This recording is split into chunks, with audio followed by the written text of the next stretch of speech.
I'm so very pumped and excited to welcome back our next guest to the podcast. Just over 2 years ago, we spoke to him about his career, his 2 Olympic appearances, which of course brought him a bronze medal at the Beijing Olympics, and we spoke in great detail about everything that came before that. And we've got plenty to catch up on because a lot has happened since that interview as we get closer and closer to what would be his 3rd Olympics next year in Milano Cortina. It's a pleasure to welcome back to the podcast Lewis Irving. Lewis, first of all, welcome back to Off the Podium. Thank you, Ben. Thanks for having me back. I was excited to get to catch up with you, so happy you wanted me back on. Always want you back on because I just saying to you off air that I re-listened to the interview and I was like, wow, this is a really good chat. Like, not saying that none of our chats on this podcast aren't great, of course, but it's sort of one of those ones where I'm like, wow, no, this was really, really good. And I have to say, and I don't really like to kind of go into the behind the scenes aspects of private conversations between myself and the guests in the lead up to an interview. But you said to me when I contacted you and I said like, hey, would you like to come back on the show? You literally said to me, yes, because there's plenty of stuff to talk about, some good, some bad, and some ugly, which to me just sells an interview itself. So I'm so excited to be able to catch up on those aspects. Before we get to those though, Lewis, for people who are listening to this on the audio, I want them to go to our YouTube channel right now and watch the video version of this because you are sitting in front of maybe one of the best backdrops I've ever had for a guest on this show. Tell us a little bit about what you're sitting in front of right now so our audio listeners can go to our video interview right now and check this out for themselves. So I am basically sitting in front of the Quebec version of The Last Supper. So I'm sitting in a restaurant in Quebec. It's called Le Clan, which is my headband sponsor for the last year now. Family friend, and just a great connection we had, and we decided to push the partnership to the next level and have him as my sponsor. And so I just thought I'd come and have our chat here and get to enjoy maybe a couple good dishes, a little beer here and there. But so it's a fantastic painting, and as you were saying to me off air, the chef, the owner, is at the center of it. But you've got some Quebec Nordiques players on there, some famous Quebecois rappers, and a lot of animated characters. Now, is Homer Simpson from Quebec, Alice in Wonderland, or is he just a big fan of cartoons? I'm guessing. Yeah, I think he's just a really funny guy who likes to have interesting things around. I mean, if you could see this restaurant and all the pictures and everything around, like the whole point of it is, it's called the Clan, and the Clan is just, it's everyone that's involved. It's the family. It's the people, the suppliers. Everything's local. Everything comes from Quebec here, and it's just a great restaurant to showcase the amazing quality of products that we have in this city. How's the poutine there? How would you rate it?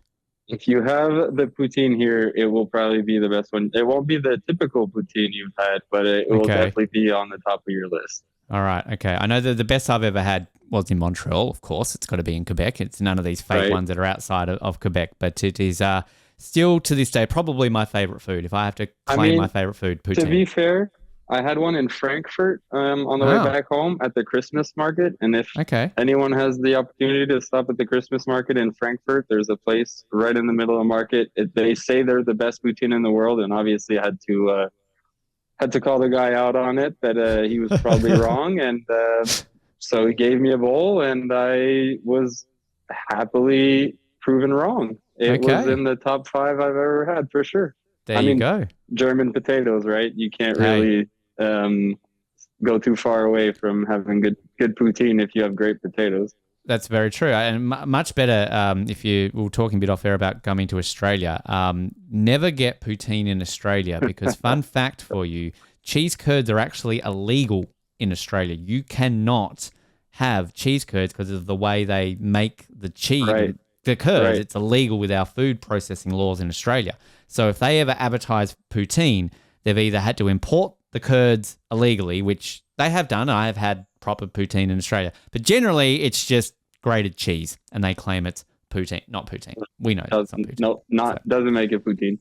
No, that's just loaded fries, Australia. Exactly. To point that out. We could do a whole episode on poutine, Lewis. Trust me, it's something there. But as I said, you literally said to me, since we last spoke, there's been some good, there's been some bad, there's been some ugly. happening in your life and everything along those lines. The big talking point of our last interview was the injuries, because it seemed every single time there was a major event, Olympics in particular, there was an injury. And I close that interview out by saying, Lewis, let's hope between now and Milan, injury-free. This is going to be a completely injury-free period. It was looking good for a while there.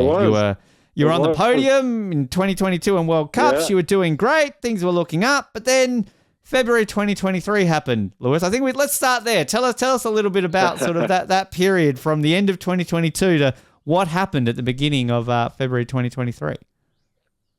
Yeah, so after the games, obviously, I was on crazy high, having just won my first medal with my two teammates. Inaugural team event for aerials. Canada comes home with a bronze medal. We're all super stoked. We go into the summer, have a really productive summer. Everyone just kind of vibing off that and wanting more. Get to Finland, first World Cup of the season, get on the podium. That's good. And then just kind of start stringing along results from there until we get to February. And I'm training in Deer Valley. And for anyone who's skied before, they'll know what a snow snake is. So basically, I just caught a little edge on my skis and lost control of my ski right before the kicker. And the jump is 4 meters 10 tall. I'm coming in at 70 kilometers an hour. And for me to lose my balance and fall, so I lost my balance probably 2 meters from the bottom of the jump and just started falling backwards. And our jump is, I think it's 73 degrees at the top. So basically like a straight wall up. And the last thing you want to do is be adding flip to that trick or to that kicker, because it is already shooting you straight up and giving you all the flip you need. So I ended up doing 3.5 flips to my head, basically diving into the landing hill, which was, an experience in itself, because I have seen videos of my coach, Jeff Bean, doing the same thing in Mount Buller in Australia back in the day. And he had broken his neck on that. So I remember being in the air and thinking, oh, fuck, I'm going to break my neck like Jeff. Here we go. And just holding on, like just being in for the ride, dove in, and then realized that I was still like awake. So didn't break my neck, didn't get knocked out, but felt the worst Charlie horse I've ever felt in my life, and then my whole leg just went numb. And I was like, oh, I've never felt this before. This is weird. So I like tumbled down the hill, caught my breath. By then my coach was already next to me, holding me by the face. And at that point I'm like, dude, why are you holding my face? Like my leg hurts, my ribs hurt, but like you're just holding my face. I had cut my cheek, which was bleeding, which is why he was holding it. And I looked at him and I said, I'm good. I just can't breathe. Give me a second. So I closed my eyes, came back. And then I looked at him again and I said, I broke my leg. And then he asked me, are you sure? And then from there, being under all the adrenaline from doing that sport and what just had happened, I was like, well, you know what? Maybe I'm not sure. And I tried to get on all fours and try to, like walk it off, because from being in this sport for a long time, I know that when people at the top see someone crash, it scares them a lot. And I don't want to be that person that's like getting pulled out in the stretcher and freaking out everyone else. I was like, I'm just going to try to walk away from this. Couldn't walk away from it because I'd snapped my femur in half. Ouch. Yeah. Pretty important bone for those who may not know. That's kind of vital, that one. So, they ended up taking me to the hospital in Salt Lake, which was kind of lucky in itself, because had that happened anywhere else, I don't feel like I would have had the same quick quality treatment that I did. Whereas in the Salt Lake hospital, the surgeon who took my case and who decided to fix my leg is the same surgeon that works on the Utah Jazz players. So obviously very, very renowned, good at what he does.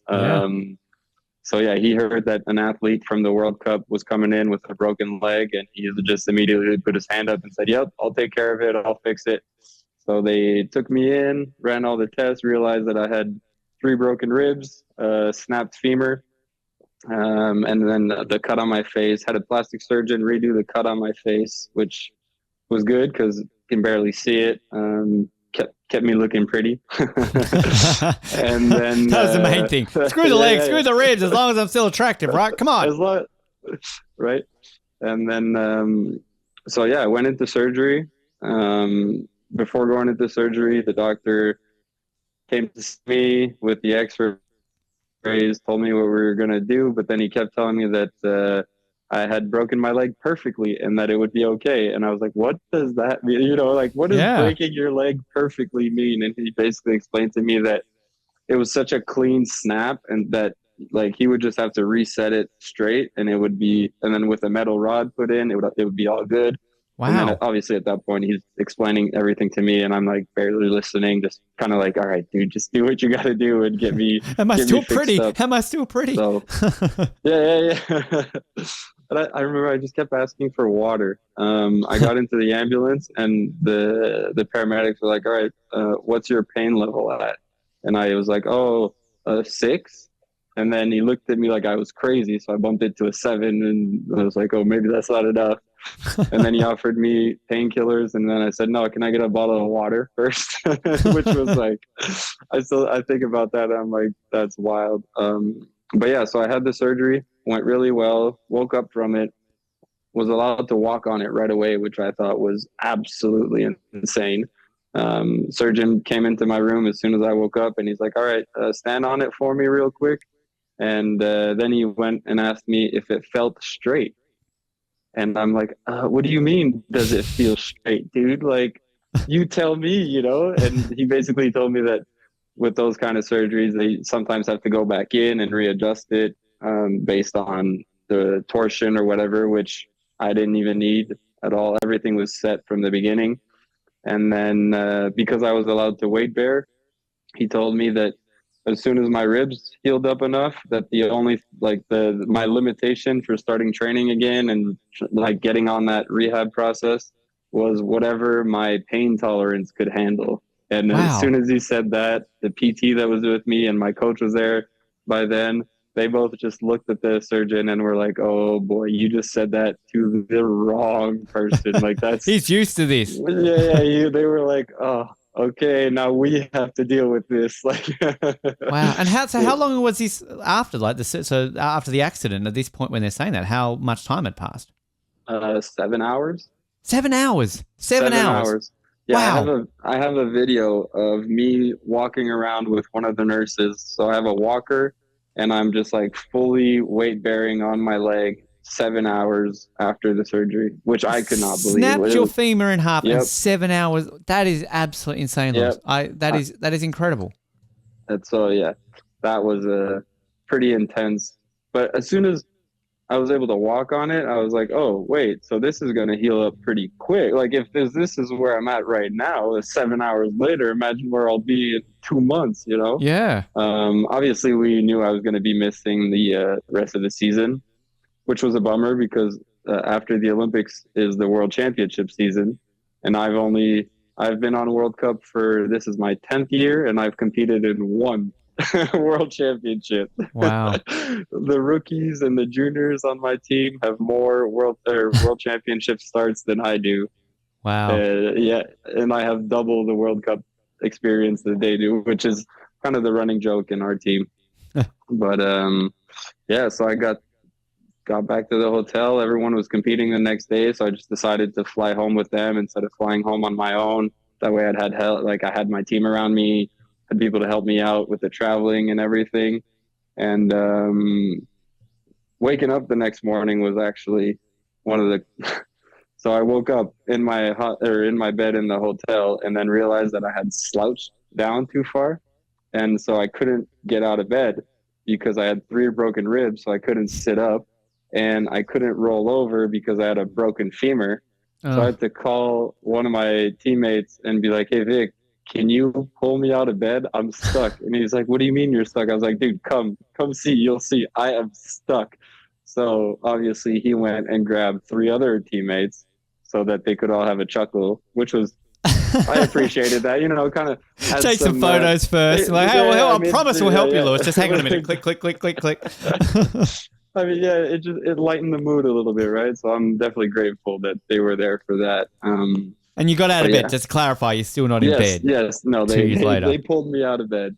But Wow. yeah, we got back home and took about, I think it was 18 days before I was going crazy at home. And I was like, even if my ribs are still hurting right now, I need to get out of the four walls in my apartment and get back in the gym and just kind of do something.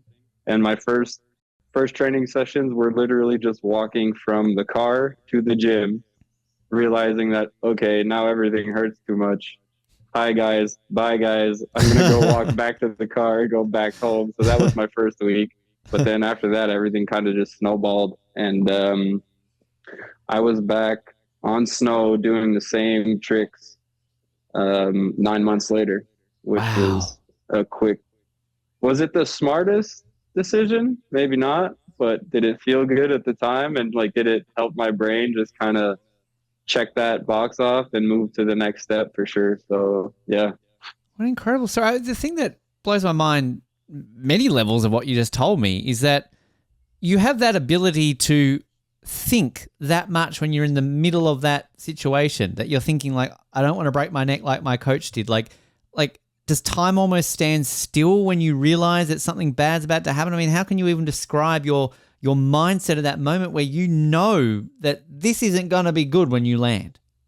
I mean, so that's the crazy part about aerials, right? Time slows down as soon as you hit the jump. Like, as soon as you come off the jump, time slows down just because there's so many decisions, like split-second decisions that we have to make in the air based off rotation, speed, coming off the jump. Like, I'm looking at the ground the whole time, assessing how far off the ground I am, how much I need to adjust my body position to put my feet down.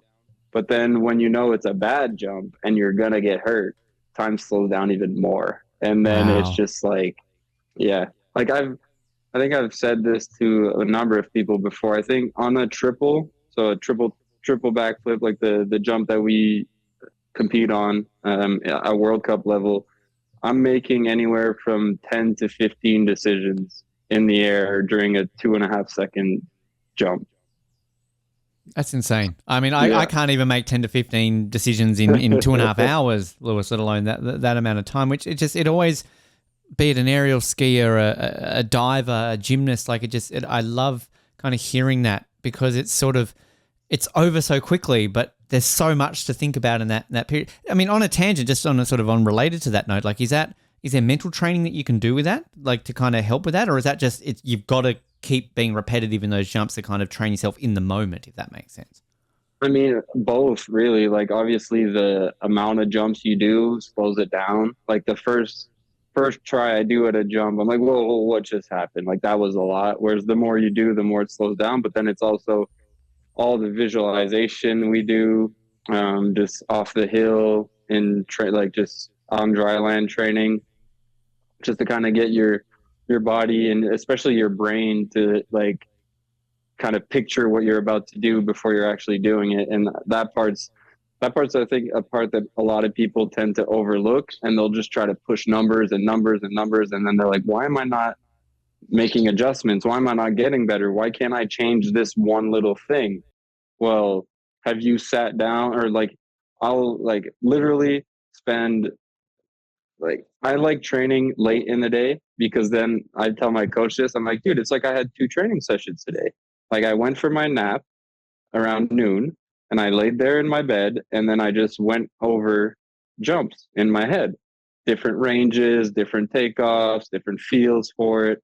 That way, when I hit the snow, I've already done the work I want to do. And then I just get to go and like feel it, see if it works. And then if it did or didn't, then I take those things, go back to visualizing, put those in, and then that's just kind of how you keep building up in a more consistent way, really. It always reminds me of, like, whenever I hear things like that, and again, I don't know if it's a bad comparison or a good comparison, it just reminds me of that scene in Cool Runnings when they're in the bath and they've got, like, they're practicing, but then you've got that scene with Doris and he's looking at, like, just literally a photo of a turn, and he's kind of like, he moves his body, which, I mean, it's a Disney movie, so you're like, okay, whatever, but, like, that's obviously something that helps athletes, is to visualize that aspect of it.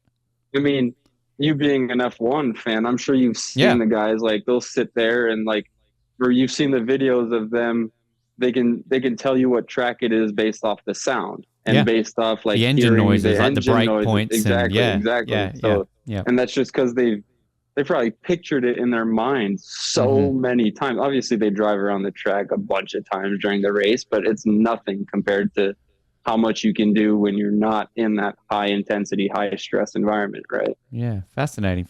Did you ever watch the footage of the crash, or is it like something that you don't want to see afterwards?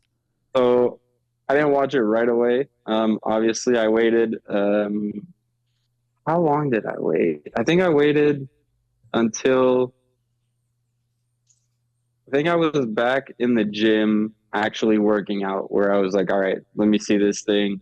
I know what happened. Like I remember the feeling of it very, very vividly. But I was like, all right, I can watch it now. And like, yeah, I've seen it a bunch of times now. And every time I tell someone I broke my leg, they're like, oh, do you have the video of that? I'm like, yep, here you go. And I pull it out of my phone, show it to them. And so yeah, it's just now having come back and having done multiple competitions and gotten results again, and like it's I mean, am I completely over it? No. Will I ever be? Probably not. But it's just something I'm like, okay, yeah, that happened, and it's part of the game, and I'm aware of the risks. It's part of and that's one of the risks. But yeah, I'm over it now, and it's okay. Positive to come from that, Lewis, is that at least you did it not like 3 months before that seemed to be the trope last time we spoke, was that before Pyeongchang and before Beijing, your major injuries happened very close to the Olympics. This happened technically still in the just after the Olympics, a year within the last Olympics. So better to do it now, back then than now, right? It was, to be honest, it was almost good because it gave me a year off. Like obviously I was in the gym working out and everything, but it made me stay fit. I came back and was able to work on some other like nagging little injuries that I had from years of abuse doing this sport. So I actually came back after feeling better than when before I got hurt. Like I had time to work on my shoulder that was bugging me, my other knee that was bugging me. And then, so as soon as I got over that mental block, everything just felt way better, and I was just in a way better place. I was rested, I was like ready to go. And like part of it too is like you get into such a routine of doing it all the time. And then for me anyways, who's like super passionate about it and wants to do this, being away from it just made me way more hungry to come back and like get shit done and try to dominate fully, you know. And is that test though, I can imagine, because I'm sure there are athletes who would have that happen to them, and maybe it's the opposite. Maybe they realize, maybe the passion isn't there anymore. Maybe so it is kind of a real, I guess, testing point, almost like a self-check of, am I doing what I love? Is this still what I want? Am I still energized to go towards my third Olympics? I mean, as much as it was a checking point for me, knowing I was going to, because as soon as I got into the ambulance, I looked at my physiotherapist that was with me, and I looked at her. I said, Sherry, I'll be back from this. Like, there's no question. I'm going to be back from this. But then there's other people that were on the air site that watched me crash. And for them, it was almost the other way around. Whereas that was like, even if they weren't the one who got hurt, or even if nothing really happened to them, it just made them way more aware of, oh shit, yeah, this is an actual risk. Like, this can happen, you know. We don't just hear about this. Having witnessed it was the start of the end for them. And some of them retired after that and have told me, they're like, yeah, that one was definitely a wake-up call for me, watching you do that, watching someone who has so much experience. And it wasn't even a big trick. Like, I was doing a warm-up trick. It was my second jump of the day. It's a trick that I've done hundreds and thousands of times. And it's just, something like bad luck. I mean, I probably stood up a little quick, jerky, because it was like first jumps of the day, on a new air site, trying to figure everything out. And I definitely made a mistake somewhere, but I've made that mistake thousands of times before, caught a little edge, picked it back up, and was fine that one single time. And that's just, that's the nature of that sport. You know, everything happens so quickly that you can get it back quickly or you cannot sometimes. And so, yeah. What was that first proper jump you did like 9 months later? Is that in the back of your mind, what happened last time? Or have you trained yourself to a point where you've blacked it out and, as you said, back to routine, this is what I'm doing, so just get on with it? I definitely tried to remind myself that it was routine, get back to it. But I remember even in the summer, there was like, it was going really good. I was hitting the triple again. We were out in Park City in Utah, which is the same state, 15 minutes away from where the injury happened, really, but on the water ramp into the pool.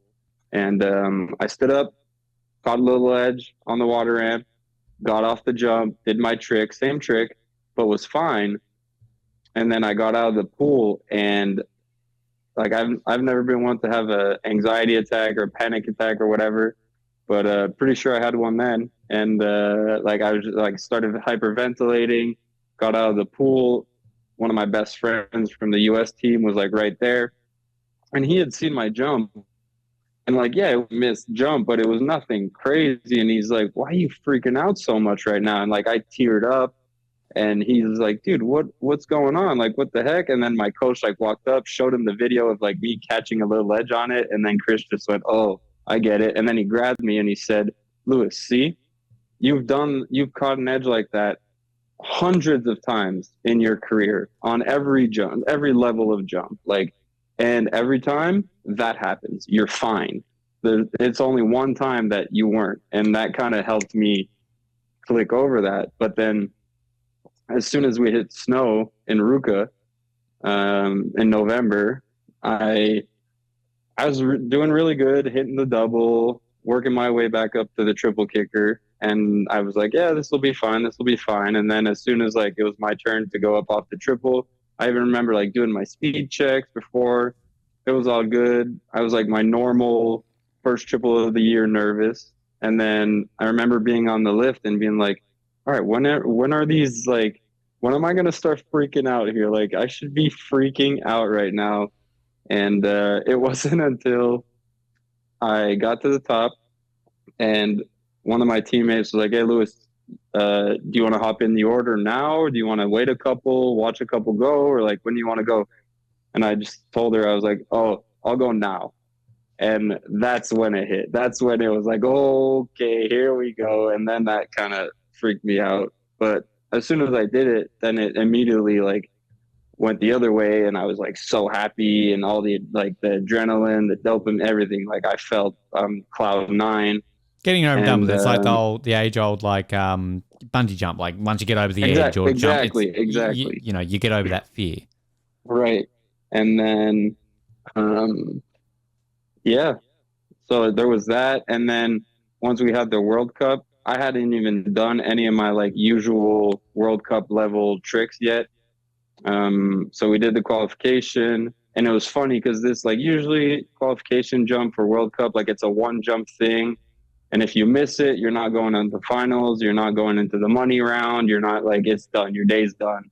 So usually like the qualification jump's the one I'm the most stressed about, just because I'm like, ooh, I don't want to fuck this up and be done. Like I'm trying to like, qualification isn't televised. Like all my parents, my friends are going to wake up in the middle of the night and realize I'm not in finals. So like, that's always my most stressful one. Whereas that event, I was like, just the fact that I was back competing after a whole year was, I felt like I was already into the next rounds already, like, you know, it was already done. And I just felt I was so calm and so happy with it all. So I qualified with an easier trick compared to the other ones I do, because I hadn't done any of my hard ones yet. And after qualification, my coach looked at me, he's like, "Are we doing that trick again or what?" And I just remember looking at him and laughing and being like, "No, it's finals now. Like we're doing our full DD. Like I don't care that I haven't trained it. Like at this point, it's just kind of like I've done hundreds of these. It'll be fine." And so we did that, and I ended up finishing 5th in my first World Cup back. And that say, you did all right, didn't you? In your first World Cup back. And at that point, we didn't even know if I was going to do the full tour or not. Like just because usually I'll do 1,500 jumps in the summer, and that summer I did 250. Wow. So we were just kind of like, we'll ease into it. We'll see how the winter goes, and from there we'll make a call. And then obviously after I made super finals, finished fifth in my first one back, we were like, okay, we're doing them all now. And yeah, so that just kind of set the stage for the year to come.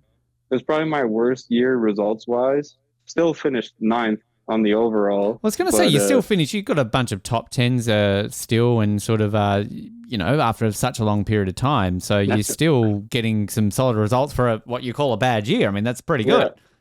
Yeah, exactly. And that just kind of gave me, just kind of put everything into perspective about how much experience I have in this sport and how valuable that is.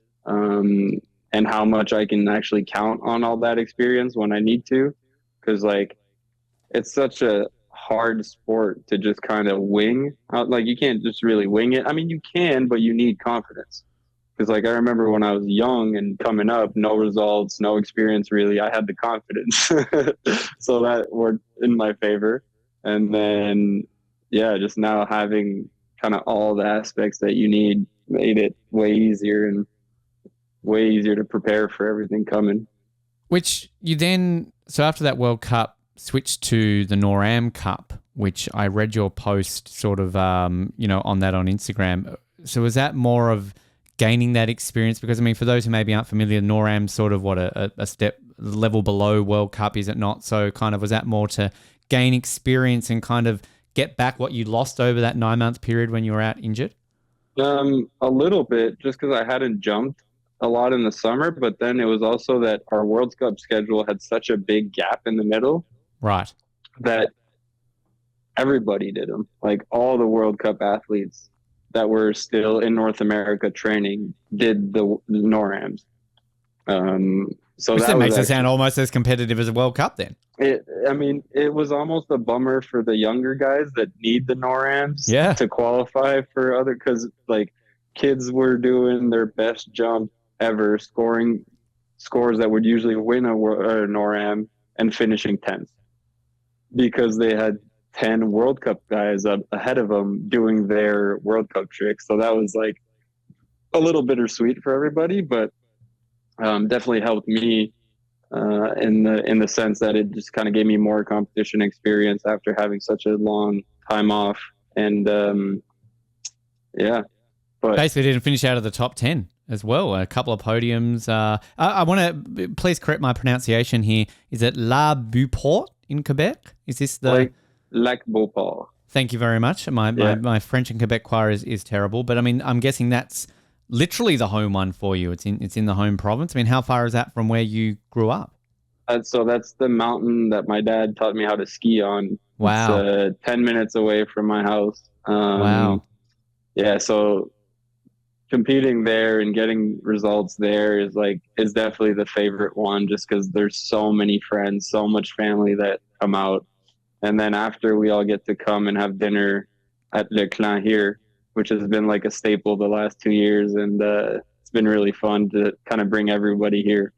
Fantastic. So that whole then experience, we're obviously talking now, we're into 2024, NORAMs, you compete in the European Cup as well. Again, the results have been very solid for you across this year. So, I mean, how have you felt the last 12 or so months have gone, injury feeling and all that kind of stuff as we now do get closer to Milan next year?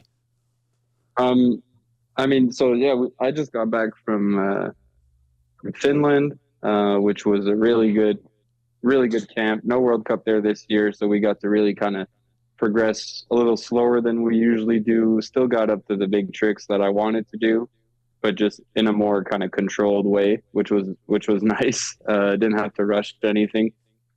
Got to pick the days that we want to do things. Didn't have to do anything on bad weather days or anything like that.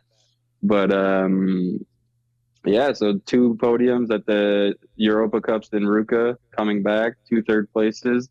And is that, to interrupt you, so that's kind of like the European equivalent of the NORAM? Of the NORAM, yeah. But then again, the Ruka Europa Cups are almost World Cups because everybody's training there for their preseason. So if you look at the names on the start list, it's all the World Cup guys.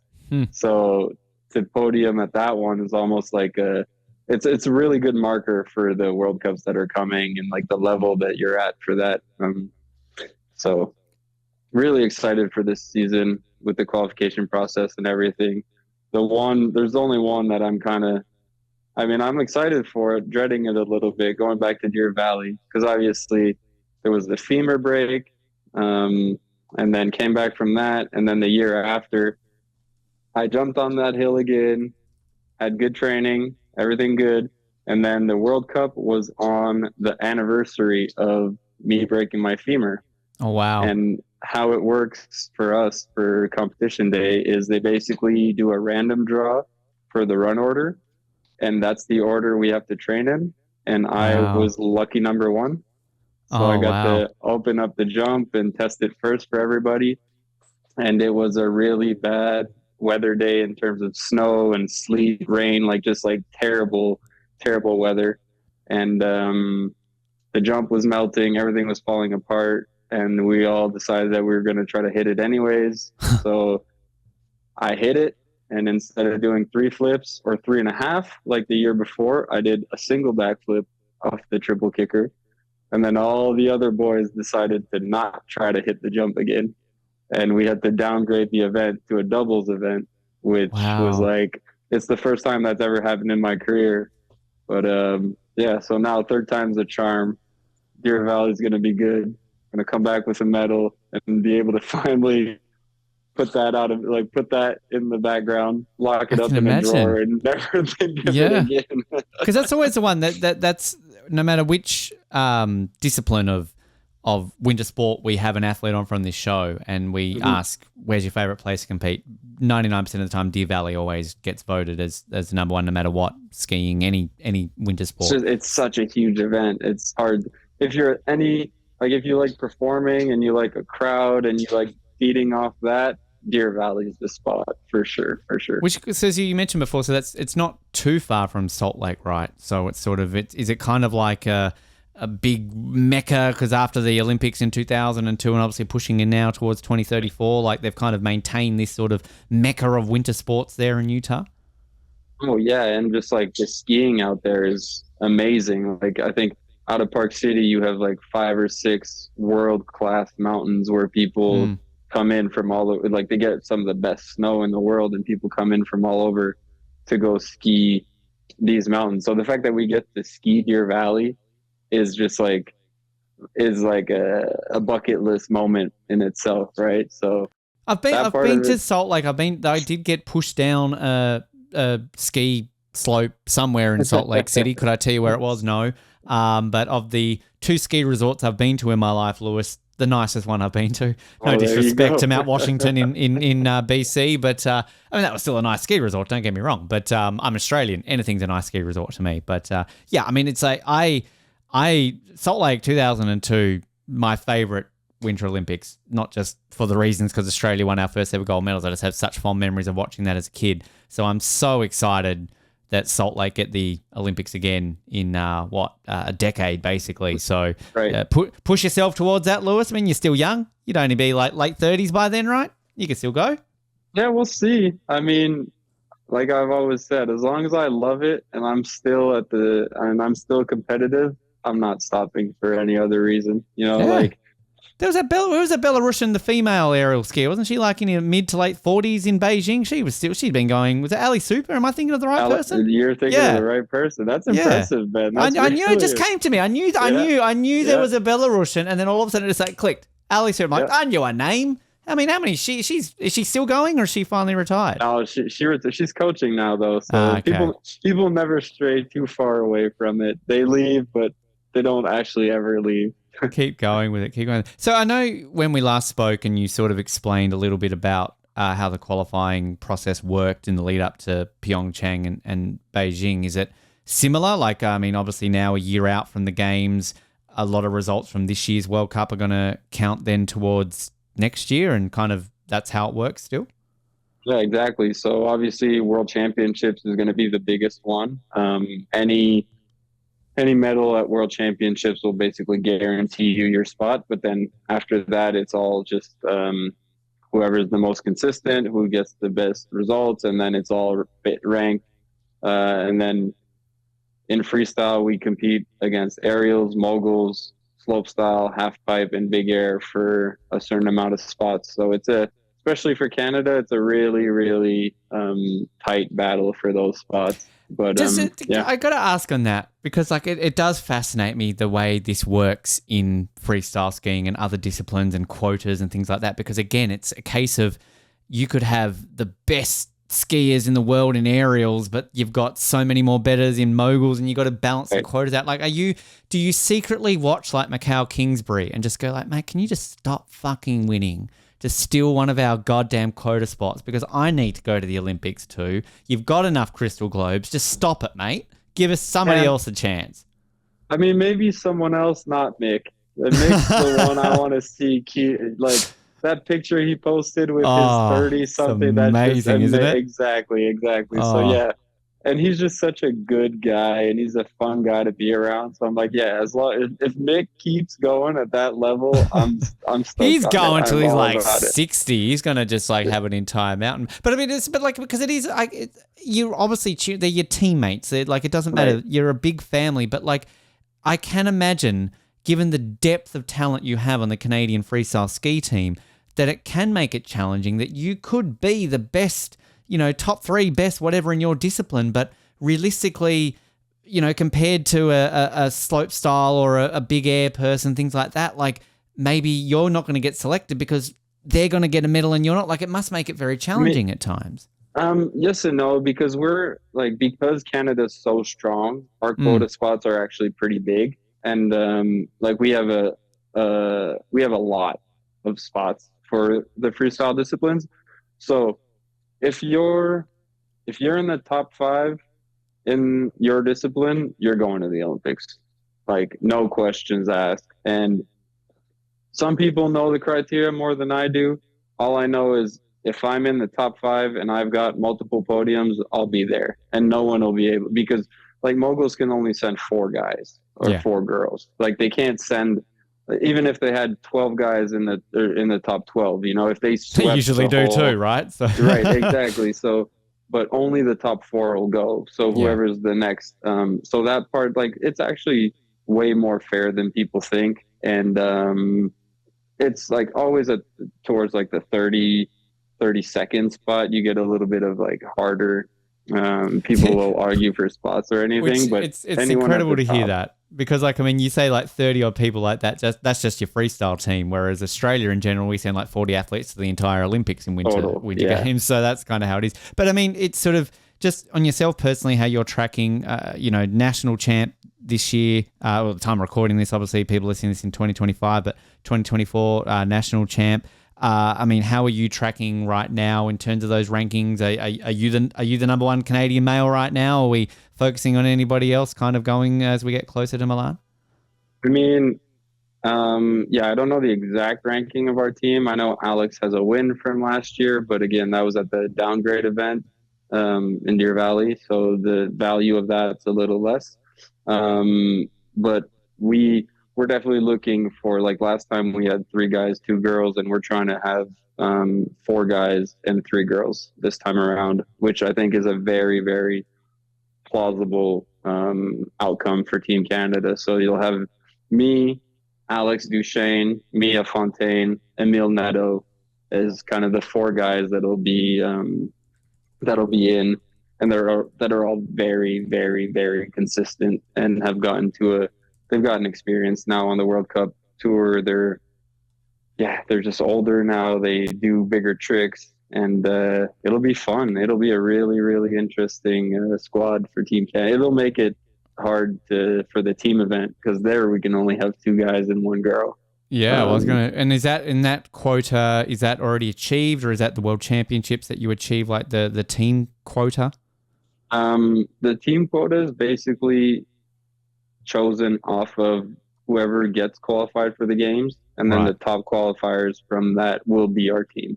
We don't have a specific, you can't qualify for only the team event and not the individual. So we're going to have our team event spots based off who we send for the individual event.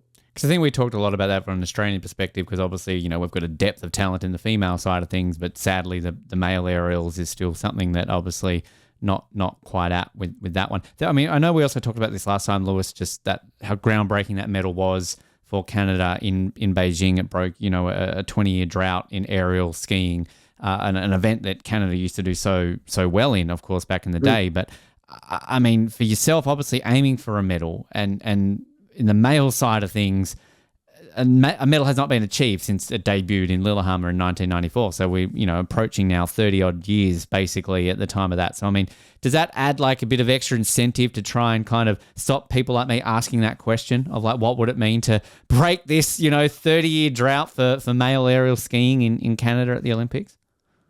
Well, definitely. I mean, and that's something I've thought about since the start of my career. Like I remember when I first started, and you know, you have a dream, you have goals and everything. And like my dream was, and still is, was to leave a legacy in this sport. And like for it to be impossible to talk about aerials in Canada without mentioning my name, and winning that Olympic medal for us on the male side of things would definitely just 100% just shut up any conversation about not having a legacy set down.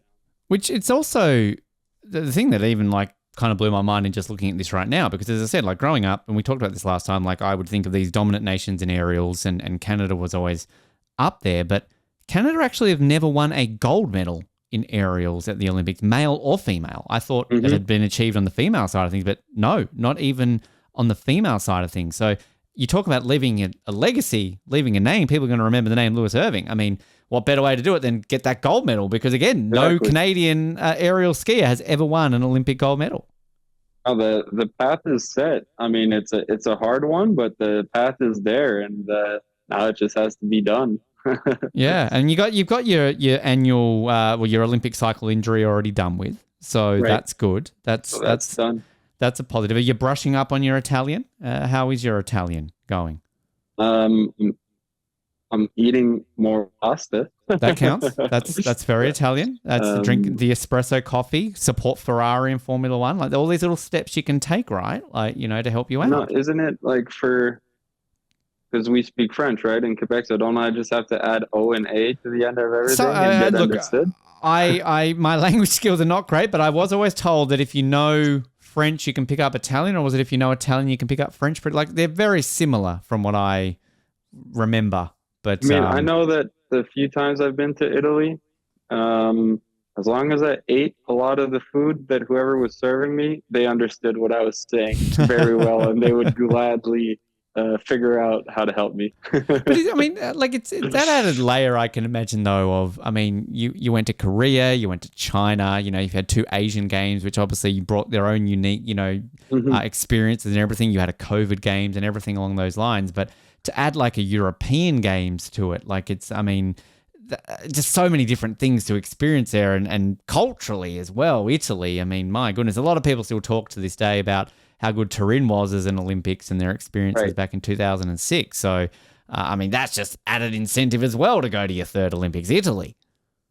Right, and like I was in China with a lot of people that were at their first Olympics, and I just kept telling them that, like, guys, this isn't the real Olympic experience. Like, yes, the competition, yes, all that, but everything around it, we're missing something here. Like, there's missing a little bit. They did great with the situation and everything. It worked out.